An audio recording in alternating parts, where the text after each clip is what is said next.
Qanday, test yoqdimi, yoqmadimi? Testlarga normalmi? O'rganyapsizlarmi? Avvalgi narsalarni kavladimda, men bunda bezu. Men bu birinchi darsimda o'tgan belgilash ko'rinmaydi-yu, uni hozir ochsam, yuzda pardasini ko'tarsa ko'rinadi. Men bu endi qopqon. Men bu ancha vaqt olgandir. Yoshlar bildingizlarmi? Kim aytadi mana shu 3-chisini yechimini?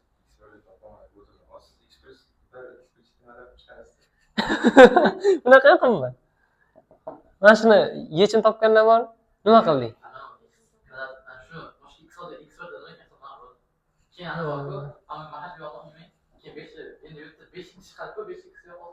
Bo'ladi, paka bo'ladi. Ketdik, ko'ramiz. Birinchisini qaysi yo'l bilan ishlaydi? Ajratamiz, a? Birinchisi ikkitaga ajraladi. 2x minus y u 2x plus y ga ajraladi bolajonlar, to'g'rimi? 39. Mana bu 13 midi? Yo, 3 midi? 3 midi? Bo'linadigan qilmoqchi bo'ldim. Bo'linar ekan baribir.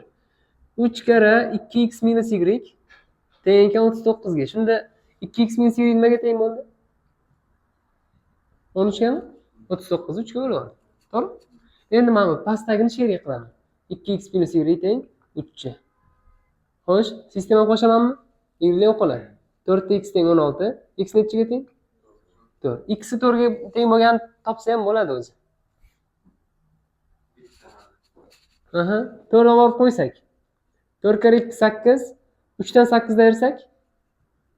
Y minus 5 mi? Javob 4 minus 5 mi? Tamam. Ikkinchisini sizlar ham xato qildingizlarmi, xudo xolisa? Ya to'g'ri qildingizlar. Qaranglar, mana bunaqa qilgansizlar. Xursandman. Mana buni jonlashtirsa, plus bo'lib qoladi, 6 taqsim x minus 1 bo'ladi. Bir xil bo'ldi. Tashlaversa bo'ladi. Faqatgina aniqlanish sohasiga qarash kerak. Mahrajida noma'lum ketyaptimi? Uni so'nggi so'zi bor. Men teng emasman 0 ga deydi. U degani 1 da ola olmaysan degan. So'nggi so'zi shundayda.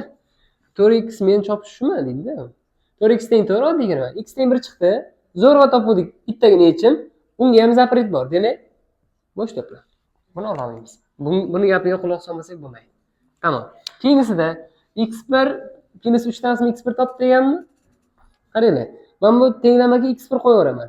x1 kvadrat minus 5x1 plus 3. To'g'rimi? Mana shu qanoatlantiradimi? Tenglamani. Endi qaranglar. Men 5x1 ni yo'q o'tkazaveraman. x1 kvadrat plus 3 teng 5 ta x1. x1 bitta son bo'lganligi uchun uni x1 ga bo'laveraman hammasini.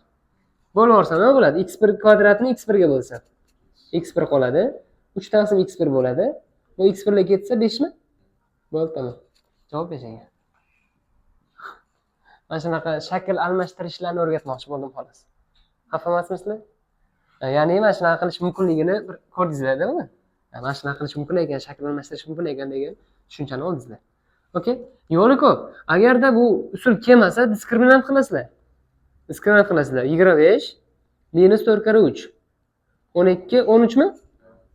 Bundan x1 topasizlar. 5 minus ildizosti 13 taqsim 2 qilasizlar, to'g'rimi? Keyin olib borib x1 lar o'rniga olib borib qo'yib soddalashtiradi. Soddalashtirsa keladi 5 ga. Endi yo'li yo'q bo'lganda shu. Kelmadimi?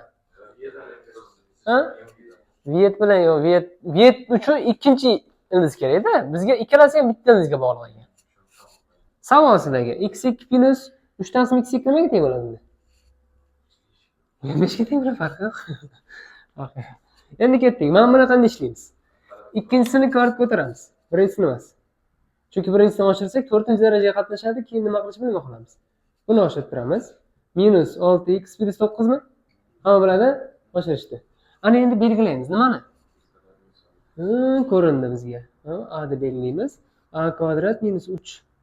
A plus 9 minus 1 teng 0 mi? Bo'ldi. A kvadrat minus 3a minus 27 minus 1. Minus 28 teng 0 bo'ldi. To'g'rimi? Kim bilan kim? 7 bilan minus 4 ekan. Biz x kvadrat minus 6x unaqa yozdi.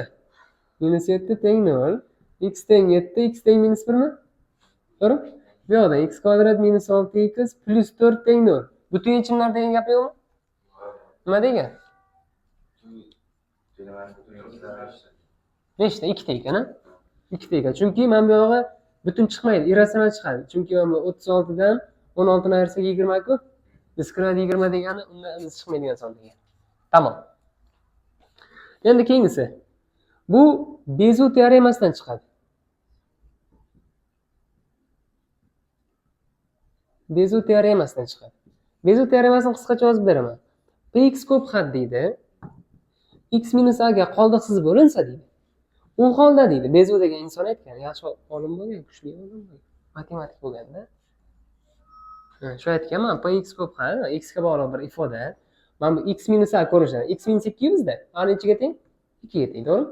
Shunaqaga qoldiqsiz bo'linsa deydi. U holda mana bu p dagi ko'p xatdagi x o'rniga a ni qo'ysak, natija 0 chiqishi kerak deydi. Misol uchun x kvadrat minus 6x minus 7 bo'linadi x minus deylik 7 ga, to'g'ri? X plus 1 ga bo'linsin. Mana buni ajratdik hozir ajratdik. X minus 7 x plus 1 ga ajratdik. Qoldiqsiz bo'linadimi? Endi x ni o'rniga, mana bu x lar o'rniga minus 1 qo'ysak deydi, Bezout aytadi. Buni px deb olsakda, x lar o'rniga minus 1 qo'ysak natija 0 chiqadi. Haqiqatan minus 1 qo'yiladi. Minus 1 ni kvadrati minus 6 kara minus 1 minus 7. Ne chiqadimi? 1 minus 6 7 bo'ldi. 7 7 narsa ne chiqadi? Xullas, Bezout shunaqa gap aytadi. Endi bizga bo'linadi deb ma'lumot beribdi. Demak, mana bu 0 ga teng deymiz. 0 ga tenglasak nima chiqadi? 2 chiqadi. X ni o'rniga 2 ni qo'ysak natija 0 bo'lar ekan. 2 ni kvadrat minus 2b plus 6 teng 0 ekan. Shu yerdan mana topamiz. 2b teng 4 ga 6 ni qo'ysak 10, 2 ga bo'larsak 5 bo'ladi. Shunaqamidi? B kvadrat toping degani. B kvadrat demak, o'zi 7-si.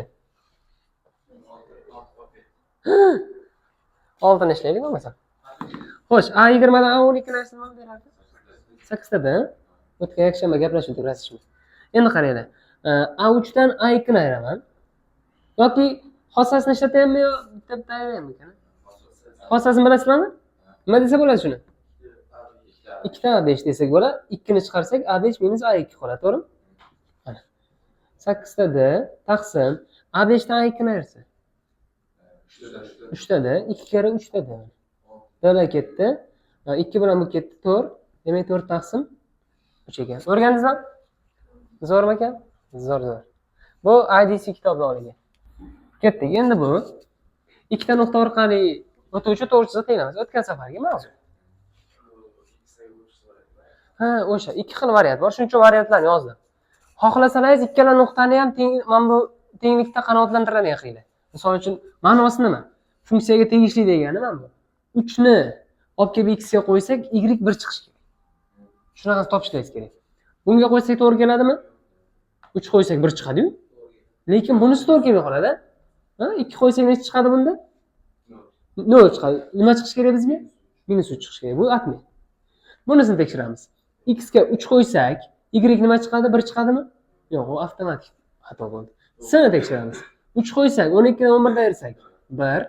Endi 2 ni qo'ysak, 8 dan 11 da ayirsak minus 3. Demak, shu to'g'ri ekan deyishimiz mumkin.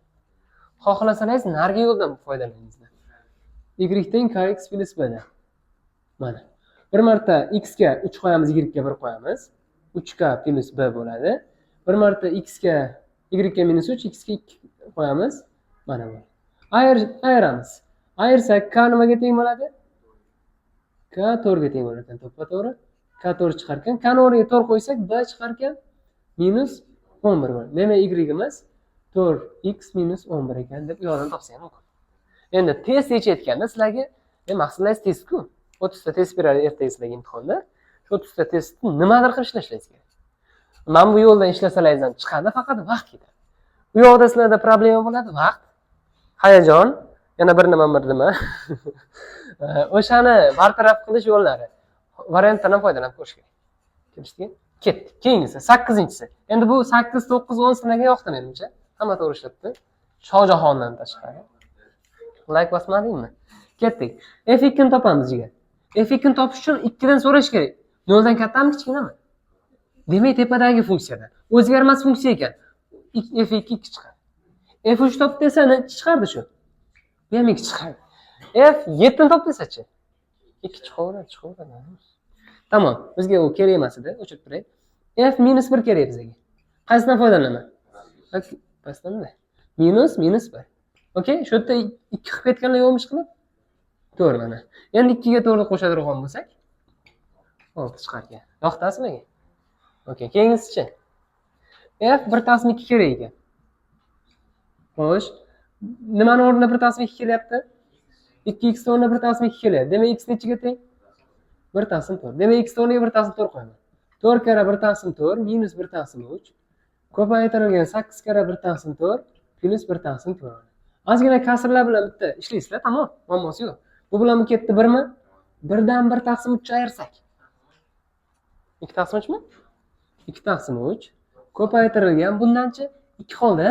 2 ga 1/4 qo'shsak 9/4. Bu ikkalasi qisqaradimi? 3. Bu ikkalasi ham qisqaradimi? Aha, nima qoldi bizda? 3/2. Bu degani necha degani? 1,5 degani. Oh. Keyingisichi. Bu ham yana o'sha. Birinchi f3 topib olamiz, a? f3 topish uchun x minus 2 ni 3 ga tenglash kerak. X teng nechi? 5, to'g'rimi? Endi nima qilaman? 5 olib borib qo'yaman. 11 taqsim nechi? 7mi? 5 qo'ydim, bu yoqqa 5 qo'ydim. Endi nimani topishim kerak? F 11 taqsim 7 ni topishim kerak. Ozgina kasr bilan ishlayman. Problemasi shu, ha? Endi nima qildim? X minus 2 ni shunga tenglayman, 11 taqsim 7 ga. Xo'sh, x topsak 25 taqsim 7 bo'ldi. Voy, bu olib borib qo'yishlar endi. 2 kara kim berdi bu testni? Umr deydi-ku bu. Umr deydi bu. Aha, nima qilamiz? Xo'sh, 57 taqsim 7 desamchi? To'g'ri, 14 ga 25 qo'shib beraysizlar. 39 taqsim 7 shu. 39 taqsim 7. 7 la ketdi.